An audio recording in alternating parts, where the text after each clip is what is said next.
बड़ी खबर का रुख कर रहे हैं। दिल्ली से आईएसआईएस के एक और संदिग्ध आतंकी को गिरफ्तार किया गया है। दिल्ली पुलिस की स्पेशल सेल ने ये गिरफ्तारी की है। बड़ी खबर आपको बता रहे हैं, सूफियान नाम के संदिग्ध के पास से आईडी मिला है। संदिग्ध आतंकी के पास आईडी के साथ साथ हथियार भी मिले हैं। स्पेशल सेल ने कल भी 2 आतंकियों की गिरफ्तारी की थी और अब ये एक और आतंकी के पकड़े जाने की जानकारी मिल रही है। संदिग्ध आतंकी बताया जा रहा है जिसके पास से हथियार मिले हैं, आईडी की बरामदगी हुई है। बड़ी खबर इस वक्त की आपको बता रहे हैं। इससे पहले कल रांची से एक आतंकी को गिरफ्तार किया गया था और 2 आतंकी कल पकड़े गए थे। और इसी खबर पर हमारे सहयोगी मनोज वर्मा हमारे साथ लाइव जुड़ रहे हैं। मनोज, ये बताएं कि जिस संदिग्ध आतंकी को गिरफ्तार किया गया है उसके बारे में क्या कुछ जानकारी मिल पाई है? क्या करता था, कहां से इसकी गिरफ्तारी हुई है? जी बिल्कुल, देखिए आपको खबर को अपडेट कर देता हूं। अब टोटल जो आतंकी हैं, संदिग्ध आतंकी हैं, इनकी संख्या 5 हो चुकी है। 2 और आतंकियों को दिल्ली पुलिस की स्पेशल सेल ने गिरफ्तार किया। आपको बताना चाहूँगा कि कल 2 आतंकियों को गिरफ्तार किया था, उसके बाद आज कुल 3 और आतंकियों को गिरफ्तार किया है। आफ्ताब और सूफियान को मुंबई से दिल्ली पुलिस की स्पेशल सेल ने सेंट्रल एजेंसियों के साथ मिलकर के गिरफ्तार किया था। इनके ठिकानों से पुलिस को हथियार और आईडी बनाने का जो सामान था वो बरामद हुआ था। इसके अलावा पुलिस की टीम ने रांची से एक दानिश नाम के आतंकी को गिरफ्तार किया। उसके पास से भी पुलिस की टीम को आईडी और हथियार जो है बरामद हुए हैं और आज 2 और आतंकियों को और गिरफ्तार कर लिया गया है। तो टोटल आतंकियों की संख्या 5 हो चुकी है। आपको बताना चाहूँगा कि आईएसआईएस के संदिग्ध आतंकी हैं और दिल्ली पुलिस की स्पेशल सेल, इसके अलावा सेंट्रल एजेंसीज लगातार इनके ऊपर नज़र बनाई हुई थी। लगातार उनको जानकारी मिल रही थी कि कुछ एक बड़ी जो आतंकी साजिश है वो भारत के अंदर होने वाले सिलसिलेवार बम धमाकों को ये लोग अंजाम देना चाहते थे और 5 आतंकियों को अब गिरफ्तार कर लिया गया है। दिल्ली पुलिस की स्पेशल सेल थोड़ी देर में एक प्रेस कॉन्फ्रेंस करेंगी जिसमें पूरा खुलासा किया जाएगा कि आखिरकार इनका मकसद क्या था, इनको कौन ऑपरेट कर रहा था, इनका जो आका है वो कौन है। तमाम जो जानकारी स्पेशल सेल की टीम थोड़ी देर बाद देगी। लेकिन 2 आतंकियों को दिल्ली से गिरफ्तार किया गया है, इसके अलावा 1 को रांची से और 2 को और गिरफ्तार किया गया। तो टोटल जो संदिग्ध आतंकी इनकी संख्या अब 5 हो चुकी है। जी मनोज, तो कुल 5 आतंकी अब तक गिरफ्त में लिए गए हैं। क्या ये संख्या और बढ़ सकती है? लेकिन जिस तरह से आपने कहा कि आज प्रेस कॉन्फ्रेंस करेगी दिल्ली पुलिस, तो क्या माना जाए कि इतने ही आतंकी थे जिन पर शक था और जिन पर घेरा कसा गया है? जी बिल्कुल, देखिए आपको बताना चाहूँगा कि जो स्पेशल सेल की टीम थी उसका 3 राज्यों के अंदर ऑपरेशन चल रहा था। दिल्ली, मुंबई और झारखंड, इन 3 राज्यों में ऑपरेशन चल रहा था। 8 संदिग्धों को हिरासत में लिया गया था और इन 8 संदिग्धों में से पुलिस ने 5 को अब तक गिरफ्तार कर लिया है। आफ्ताब और सूफियान को मुंबई से गिरफ्तार किया गया। मुंबई में जब इनके ठिकानों पर छापेमारी की गई तो स्पेशल सेल की टीम को वहां से आईडी बनाने का सामान, इसके अलावा हथियार बरामद हुए हैं। इसके बाद एक और जो टीम थी स्पेशल सेल की वो रांची में मौजूद थी, झारखंड में। वहां पर दानिश को गिरफ्तार किया गया। दानिश के ठिकाने से भी पुलिस की टीम को आईडी बनाने का सामान और हथियार बरामद हुए हैं। इसके अलावा 2 और संदिग्ध आतंकियों को पकड़ा गया है। तो ये दोनों कौन है, इसके बारे में जो खुलासा है वो दिल्ली पुलिस की स्पेशल सेल की टीम इंतजार करना होगा। दिल्ली पुलिस की प्रेस कॉन्फ्रेंस का क्या कुछ जानकारी यहाँ पर दी जाती है। आरएसएस प्रमुख मोहन भागवत का आज जन्मदिन है। बड़ी खबर आपको बता रहे हैं, प्रधानमंत्री मोदी ने आरएसएस प्रमुख मोहन भागवत को बधाई दी है। उनका 75वां जन्मदिन आज है। बर्थडे के मौके पर प्रधानमंत्री मोदी ने एक लेख भी लिखा है। मोहन जी वसुधैव कुटुंबकम के जीवंत उदाहरण हैं। पीएम ने ये लेख एक अंग्रेजी अखबार में लिखा है। बड़ी खबर आपको बता रहे हैं, आज आरएसएस प्रमुख मोहन भागवत अपना 75वां जन्मदिन मना रहे हैं और इस मौके पर प्रधानमंत्री नरेंद्र मोदी ने उन्हें बधाई भी दी है। बधाई देते हुए एक अंग्रेजी अखबार में लेख भी लिखा है।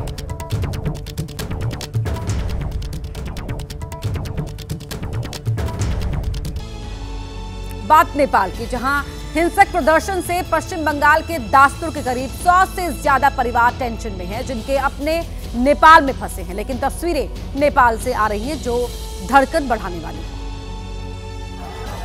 जो तस्वीरें नेपाल से आ रही हैं वो डराने वाली हैं, जिन्हें देखकर पश्चिम बंगाल के दासपुर के 100 से ज्यादा परिवारों का दिल बैठा जा रहा है। किसी का बेटा फंसा है तो किसी का पिता और किसी का पति।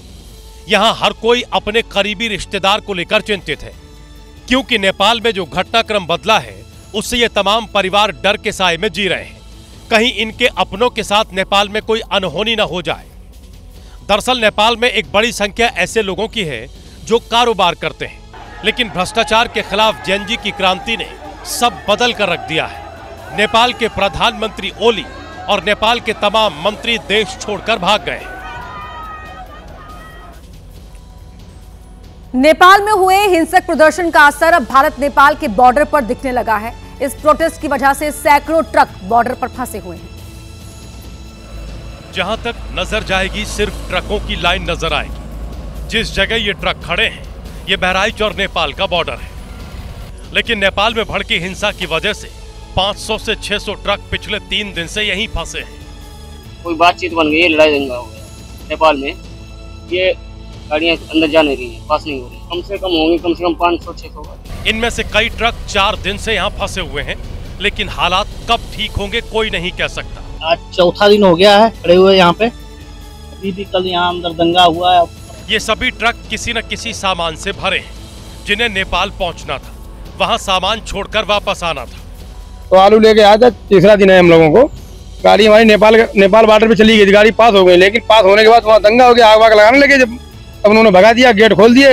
अब सवाल यह है कि आखिर ये लोग कब तक यहाँ ऐसे ही फंसे रहेंगे, क्योंकि जिस तरह के हालात नेपाल में इस वक्त हैं, वो जल्द ठीक होने वाले नहीं हैं। वहीं ट्रकों में रखे सामान के खराब होने का भी डर है। चालू हुआ काठमांडू का त्रिभुवन अंतर्राष्ट्रीय हवाई अड्डा। बड़ी खबर आपको बता रहे हैं, काठमांडू हवाई अड्डे से फिर से उड़ान शुरू हो गई है। 2 दिन पहले ही इसे बंद किया गया था और अब यहां से उड़ान एक बार फिर से शुरू कर दी गई है। ये तमाम मुसाफिर जो वहां फंसे हुए थे उनके लिए राहत की खबर है। 2 दिन पहले बंद किया गया था काठमांडू हवाई अड्डे को, इसे एक बार फिर से चालू कर दिया गया है। बात करते हैं एमपी की, जहां के कटनी में जिगरी दोस्त की घिनौनी करतूत ने सीआरपीएफ के जवान की जान ली। सुकमा में तैनात जवान ने सर्विस राइफल से खुद को ही गोली मारी। सीआरपीएफ हवलदार नीलेश गर्ग की मौत से परिवार में कोहराम मच गया। नीलेश गर्ग की आत्महत्या का कारण पता चला तो सनसनी फैल गई, क्योंकि नीलेश का जिगरी दोस्त सोनल बिलैया उसकी पीठ पीछे छुरा घोंपने की साजिश रच रहा था। नीलेश की पत्नी को पिछले कई दिनों से ब्लैकमेल कर रहे सोनल ने हद तब पार कर दी जब नीलेश को उसकी पत्नी के आपत्तिजनक एडिटेड फोटो भेज दी, जिससे आहत होकर हवलदार नीलेश ने खुदकुशी कर ली। परिजनों और पत्नी से पूछताछ के दौरान पूरे मामले का खुलासा हो गया और नीलेश से मिले सुसाइड नोट से पूरी जानकारी निकलकर सामने आई। पुलिस ने फौरन आरोपी सोनल बिलैया को गिरफ्तार कर लिया और उसका फोन जब्त कर लिया। वहीं पटना के बख्तियारपुर में उस वक्त अजीब वाकया हुआ जब अभ्यर्थियों ने मुख्यमंत्री नीतीश कुमार का काफिला रोक उनसे लाइब्रेरियन की भर्ती को लेकर सवाल पूछने शुरू कर दिए। हालांकि अभ्यर्थियों के सवाल का जवाब सीएम नीतीश कुमार से देते नहीं बने। सर सुनिए ना सर, एक मिनट सर, लोग लाइब्रेरियन के लिए आप जो नोटिस दिए थे अभी तक इसका कोई प्रोटेक्शन नहीं आया सर। बिहार लाइब्रेरी का कब तक होएगा? प्रणाम सर, कब तक होएगा ये बताइए। जैसे ही अभ्यर्थियों ने ये सवाल दागा, सन्नाटा छा गया। आपने बताया था कि 6500 हमने पद निकालेंगे सर, वो अभी तक उसका नोटिफिकेशन आया नहीं है सर। जब जवाब देते नहीं बना तो अधिकारियों ने अभ्यर्थियों से सिर्फ इतना कहा कि लिखकर दे दीजिए, जल्द वैकेंसी निकाली जाएगी, जिसके बाद नीतीश कुमार वहां से चले गए। कोई सूचना नहीं है। बता दें कि नीतीश सरकार ने सभी सरकारी हाई स्कूल में 6500 लाइब्रेरियन की भर्ती निकालने की बात कही थी, लेकिन अभी तक ये भर्ती नहीं आई है और चुनाव शुरू होने वाले हैं। ऐसे में ये भर्ती आएगी भी कि नहीं, ये एक बड़ा सवाल है। मुंबई में ईद के जुलूस में फलस्तीन का झंडा लहराने का जो वीडियो वायरल हुआ था, उस पर अब सियासत गरमाने लगी है। महाराष्ट्र सरकार में मंत्री नीतीश राणे ने झंडा फहराने वालों को पाकिस्तान जाने की नसीहत दे दी है। बताया जा रहा है कि 8 सितंबर को मुंबई के मलाड में ईद मिलादुन नबी का त्योहार मनाया गया, लेकिन मामला तब गर्मा गया जब इस जुलूस में कुछ लोग फिलिस्तीन का झंडा लहराने लगे, जिसका वीडियो बाद में सोशल मीडिया पर वायरल हो गया। तो सियासी पारा भी गर्मा गया, जिस पर हमला बोलते हुए नीतीश राणे ने 2 टूक नसीहत दे डाली। पॅलेस्टाईनवर प्रेम असेल, पाकिस्तानवर प्रेम असेल तर तिथे हात लावण्याची क्षमता पण। जो वीडियो वायरल हो रहा है वो मलाड के मालवाड़ी इलाके के गेट नंबर 6 के पास का बताया जा रहा है। दरअसल पहले ईद मिलादुन नबी की छुट्टी 5 सितंबर को थी, लेकिन गणपति विसर्जन को देखते हुए मुंबई और उसके आसपास के इलाकों में 8 सितंबर के लिए कर दी गई, ताकि दोनों धर्मों के त्योहारों को शांतिपूर्ण तरीके से मनाया जा सके। लेकिन अब जिस तरह से फिलिस्तीन का झंडा लहराया गया, उससे माहौल गर्मा गया है। वहीं यूपी के लखीमपुर खीरी में उस वक्त हड़कंप मच गया जब एक मादा तेंदुए ने ग्रामीण पर हमला कर दिया। हालांकि बाद में एक्शन में आए वन विभाग ने तेंदुए को पकड़ लिया। ये हमला उस वक्त हुआ जब ग्रामीण अपने खेत की तरफ जा रहा था, तभी एक तेंदुए ने उस पर हमला बोल दिया। हमले के वक्त तेंदुए के साथ 2 छोटे शावक भी खेत में देखे गए। तेंदुए के हमले से घायल हुए शख्स को हॉस्पिटल में भर्ती कराया गया, जहां उसका इलाज चल रहा है। लेकिन इस हमले की सूचना गांव वालों ने वन विभाग को दी, तो तुरंत वन विभाग की टीम घटना स्थल पर पहुंची और पिंजरा लगाकर कुछ देर बाद मादा तेंदुए और दोनों शावकों को पकड़ लिया, जिससे गांव वालों को तेंदुए के आतंक से राहत मिली। बता दें कि लखीमपुर खीरी में पहले ही तेंदुए का आतंक देखने को मिला था, लेकिन इस बार वन विभाग की टीम ने समय रहते तेंदुए को पकड़ लिया। आमतौर पर बाघ और तेंदुए के हमले वाली तस्वीर सामने आती है, लेकिन मध्य प्रदेश के सीधी से बाघों की मन को मोह लेने वाली तस्वीर सामने आई है। ये तस्वीरें सीधी के संजय टाइगर रिजर्व की, जहां बाघ रैंप वॉक करते नजर आए। इस मतवाली चाल को जिसने भी देखा, बाघों ने उसका मन मोह लिया।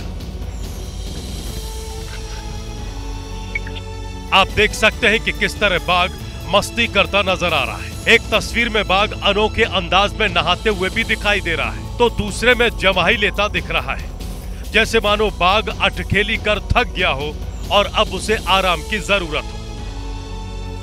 संजय टाइगर रिजर्व में बाघ की मस्ती करते हुए तस्वीरें सोशल मीडिया पर वायरल हो रही हैं। अब खबर तेलंगाना के निर्मल जिले से, जहां के एक गांव में आकाशीय बिजली गिरने से 3 किसानों की मौत हो गई। बताया जा रहा है कि सभी किसान अपने कपास के खेत में काम कर रहे थे। गांव में पसरा सन्नाटा इस बात की तस्दीक कर रहा है कि यहां कोई बड़ा हादसा हुआ है। बताया जा रहा है कि तेलंगाना के निर्मल जिले में पड़ने वाले कुमेन्ना एंगलापुर गांव में तीनों किसान अपने कपास के खेत पर काम के बाद घर वापस लौट रहे थे। कई दिनों से इस इलाके में जमकर बारिश हो रही थी और माना यह जा रहा है कि बारिश के इस मौसम में आकाशीय बिजली का शिकार ये तीनों किसान हुए हैं। इस घटना की जानकारी जैसे ही आसपास के लोगों को लगी, वो घटना स्थल पर पहुंचे तो तीनों किसानों को मृत अवस्था में पाया। दुर्भाग्य की बात यह रही कि गांव के पास पड़ने वाली टोटी नदी बारिश के चलते उफान पर थी, लिहाजा एम्बुलेंस गांव तक नहीं पहुंच पाई और समय पर इलाज भी इन तीनों किसानों को नहीं मिल पाया। बहरहाल इस दर्दनाक घटना से इलाके में शोक की लहर दौड़ गई है। बिहार के नवादा में केंद्रीय मंत्री नित्यानंद राय के पहुंचते ही सियासी माहौल तब गर्मा गया जब उनके स्वागत में आए कार्यकर्ताओं ने नारेबाजी के दौरान उन्हें सीएम बनाने की बात कह डाली।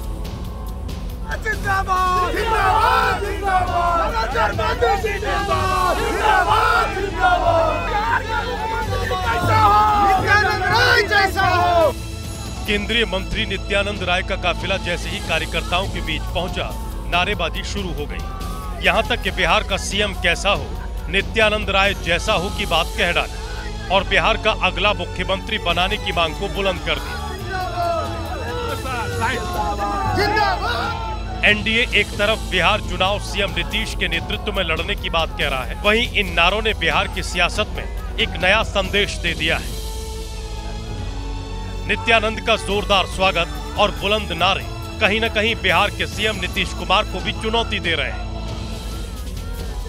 कार्यकर्ताओं का जोश बिहार की सियासत में नित्यानंद राय की बढ़ती लोकप्रियता और प्रभाव को दर्शा रहा है। जम्मू कश्मीर का पुंछ कुदरत की मार झेल रहा है। यहाँ कालाबन गांव में पिछले 4 दिन से लगातार भूस्खलन की घटना ने स्थानीय लोगों की नींद उड़ा दी है। कहीं मकान ढह गया तो कहीं लेंटर बैठ गया, दीवारों में दरार है। ये हाल 1-2 नहीं, करीब 50 से ज्यादा मकानों का है, जो या तो जमींदोज हो चुके हैं या फिर क्षतिग्रस्त हैं। इन मकानों में रहने वाले 300 से अधिक लोग बेघर हो गए हैं, जिन्हें प्रशासन ने सुरक्षित जगह जाने के लिए कह दिया है। जो मकान भूस्खलन की चपेट में आए उनमें 3 स्कूल, 1 मस्जिद, कब्रिस्तान और गांव तक जाने वाली मुख्य सड़क भी है। स्थानीय अधिकारियों के मुताबिक जमीन धंसने की रफ्तार धीमी जरूर हुई है, लेकिन अब भी खतरा बना हुआ है। एसडीआरएफ की टीम लगातार रेस्क्यू में जुटी है, जो लोगों को निकालकर सुरक्षित जगह पहुंचा रही है। खबर उन्नाव से, जहां पुलिस ने मुठभेड़ के बाद 2 लुटेरों को गिरफ्तार करने में कामयाबी हासिल की। बताया जा रहा है कि लुटेरे चेन स्नैचिंग की कई वारदातों में शामिल रहे थे। इन पर 25,000 का इनाम भी घोषित था। उन्नाव में पिछले कुछ दिनों से लूट की कई घटनाएं सामने आई थी। लुटेरों ने मंगलवार को भी डाकतार कॉलोनी के एक घर में घुसकर महिलाओं के साथ लूट की थी। लुटेरों ने घर की महिलाओं को बंधक बनाकर घर में रखे जेवर, नकदी और लाइसेंसी रिवॉल्वर लूट ली थी। ये घटनाएं पुलिस के लिए चुनौती बनी हुई थी। पुलिस ने पूरे इलाके में सर्च अभियान चलाया और त्रिभुवन खेड़ा मोड़ पर चेकिंग के दौरान 2 संदिग्धों को रोकने की कोशिश की। जब ये बदमाश रुके नहीं और इन्होंने भागने की कोशिश की तो पुलिस ने कार्रवाई करते हुए गोली चलाई, जो इनके पैर में लगी। दोनों बदमाशों को इलाज के लिए अस्पताल में भर्ती कराया गया है। पुलिस लूट की वारदातों में शामिल बाकी बदमाशों की तलाश में जुटी है। झारखंड के झरिया में एक जर्जर मकान की छत गिरने से 3 बच्चों की मौत हो गई, 4 लोग घायल हो गए। बताया जा रहा है कि बारिश से बचने के लिए ये लोग एक मकान के नीचे शरण लिए हुए, तभी यह हादसा हुआ। जैसे ही ये भवन गिरा, चीख पुकार मची। तुरंत जेसीबी बुलाई गई और मलबे को हटाने का काम शुरू किया गया। जैसे जैसे मलबा हटाया जा रहा था, लोगों की आशंकाएं बढ़ती गई। दरअसल इलाके में पिछले कुछ दिनों से जमकर बारिश हो रही है और बारिश से बचने के लिए ही ये लोग बीसीसीएल के जर्जर पड़े भवन में शरण लिए हुए थे। लेकिन हायरी किस्मत कि जिस जगह पनाह ली वही इमारत भर भराकर गिर पड़ी।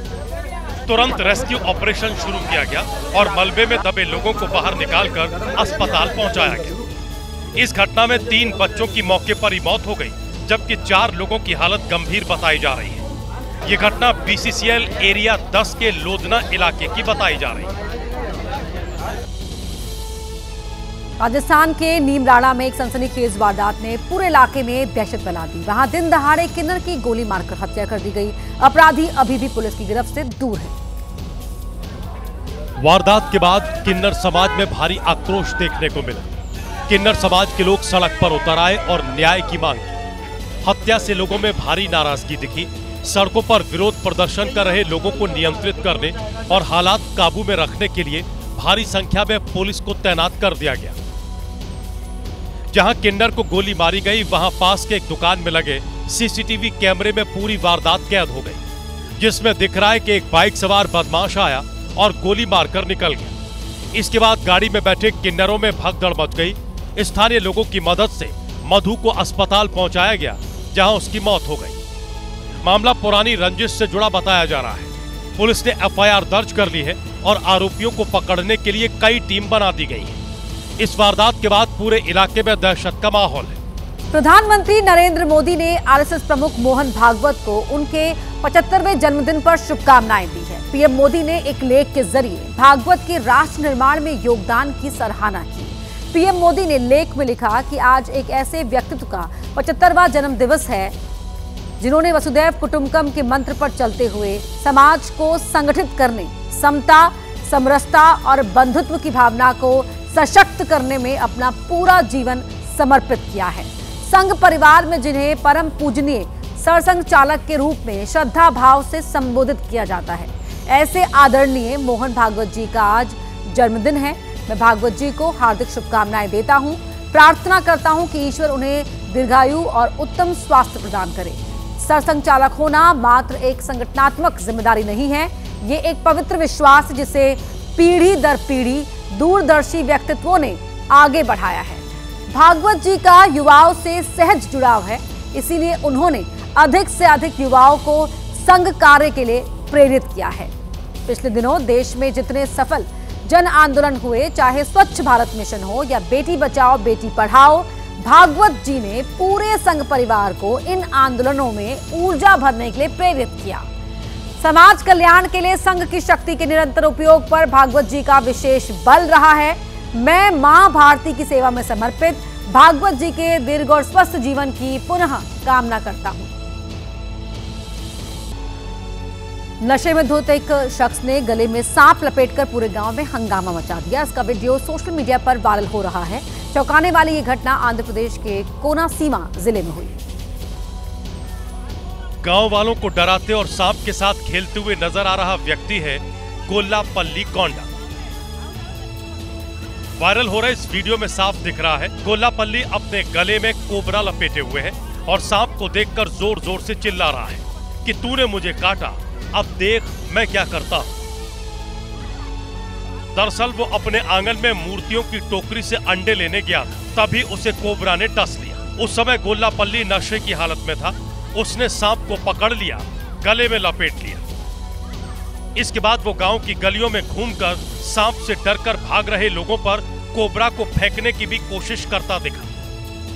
गांव वालों के मुताबिक गोल्लापल्ली जब ये हरकत कर रहा था तब सांप ने उसे दोबारा डस लिया। इसके बाद किसी तरह लोगों ने सांप को उससे छीना और मार डाला। फिर गोल्लापल्ली को फौरन अस्पताल ले जाया गया, जहां उसकी हालत खतरे से बाहर बताई जा रही है। राजस्थान के सिरोही में लोगों की सेहत से खिलवाड़ करने वाले झोला छाप डॉक्टर्स पर शिकंजा कसना शुरू हो गया है। वहां अवैध तौर पर चल रहे 2 क्लिनिक को भी सील किया गया। काछोली इलाके में कार्तिक बंगाली नाम का फर्जी डॉक्टर क्लिनिक चलाता था, तो वहीं माडवाड़ा खालसा इलाके में विरूज रॉय नाम का फर्जी डॉक्टर अपनी दुकान चलाता था। जिला कलेक्टर के आदेश पर स्वास्थ्य विभाग के अधिकारियों ने दोनों अवैध क्लिनिक पर छापा मारा।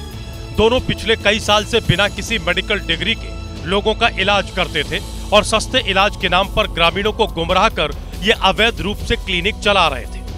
छापेमारी के दौरान दोनों क्लिनिक से बड़ी मात्रा में दवाइयां, इंजेक्शन और अन्य मेडिकल उपकरण जब्त किए गए हैं। अधिकारियों के मुताबिक झोला छाप डॉक्टर गलत दवाइयां देते थे जो अक्सर मरीजों की जान पर भारी पड़ जाती थी। पुलिस ने दोनों फर्जी डॉक्टर्स को गिरफ्तार कर लिया है। दोनों के खिलाफ आपराधिक मुकदमा दर्ज कर लिया गया है। यूपी के मुरादाबाद में पुलिस ने उस महिला को गिरफ्तार कर लिया है जिसे लोग लेडी डॉन के नाम से जानते हैं। वो अपने पति के साथ मिलकर रसूखदार लोगों को निशाना बनाती थी और चोरी की वारदात को अंजाम देकर फरार हो जाती थी।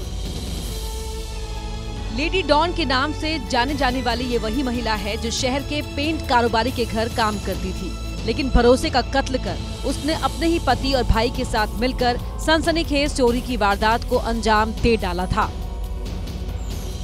लेडी डॉन ने पहले घर के अंदर की पूरी जानकारी जुटाई और फिर साजिश रचकर पति और भाई के साथ वारदात को अंजाम दिया। तीनों ने कारोबारी के घर से 3,98,000 रुपए कैश और सोने चांदी के गहने चुरा लिए थे, जिसके बाद इलाके में दहशत फैल गई थी।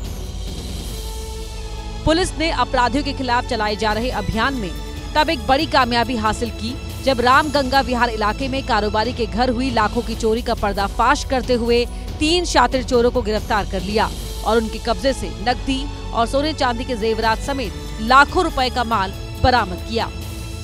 पुलिस ने तीनों आरोपियों को गिरफ्तार कर अदालत में पेश किया, जहां से उन्हें जेल भेज दिया गया। बिहार के आरा से दिल दहला देने वाली खबर आई है। करीब 20 महीने पहले एक शख्स पैसे कमाने के सपने को लेकर ईरान गया था, लेकिन वो जिंदा नहीं लौटा बल्कि ताबूत में बंद उसका शव पहुंचा। गांव के दरवाजे पर जैसे ही एम्बुलेंस पहुंची, मां अपने बेटे के शव को देखकर दहाड़े मारकर रोने लगी। उसको ये यकीन ही नहीं हो रहा था कि जिस बेटे का वो पिछले 20 महीने से इंतजार कर रही थी, उसका शव उसके सामने होगा। शव जैसे ही उसके गांव सुखरौली पहुंचा, वहां मातम पसर गया। 30 साल का गौरव कुमार, जो 20 महीने पहले ही रोजगार के सपने को लेकर ईरान गया था, अब वो इस दुनिया में नहीं रहा। गौरव के भाई के मुताबिक उनके बहनोई दुबई में काम करते हैं। वहीं से उन्हें एक दलाल का नंबर मिला। दलाल ने गौरव को नौकरी का लालच दिया, ईरान भेजा और वहां छोड़कर खुद फरार हो गया। शुरुआत में गौरव ने घर फोन कर बताया था कि उसे तेल के कारखाने में काम करना है, लेकिन जल्द ही हालात बदल गए। एक दिन फोन आया कि गौरव को किडनैप कर लिया गया है और उसे छोड़ने के लिए 2 करोड़ रुपए की फिरौती मांगी गई। परिवार को बाद में गुजरात एटीएस से जानकारी मिली कि ईरान और पाकिस्तान के ड्रग पैडलर्स ने गौरव को बंदी बनाया था, जहां उसके साथ टॉर्चर किया जाता है और आखिरकार पिछले साल 14 अगस्त को फोन के जरिए गौरव की मौत की खबर आई और उसके शव को भारत लाने में 11 महीने लग गए।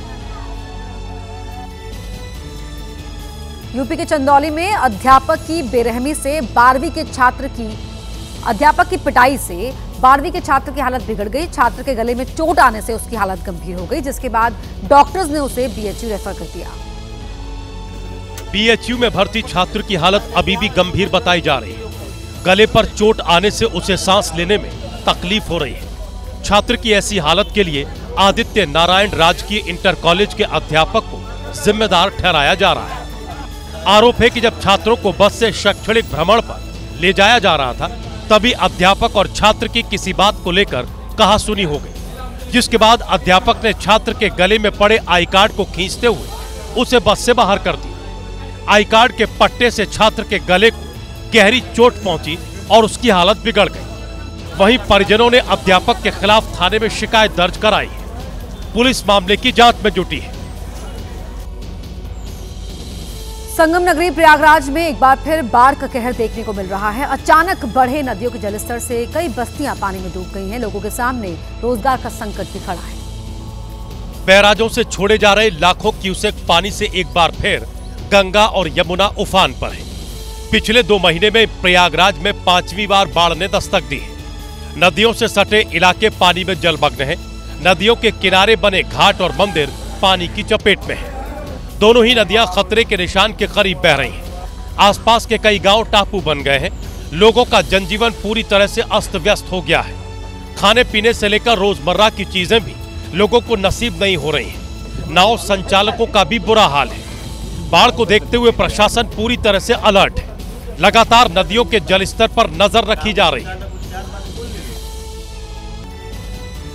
यूपी की मुरादाबाद पुलिस ने एक महिला को गिरफ्तार किया है। ये महिला जिस कारोबारी के घर में काम करती थी, उसी के घर में इसने लाखों रुपए की चोरी को अंजाम दे डाला।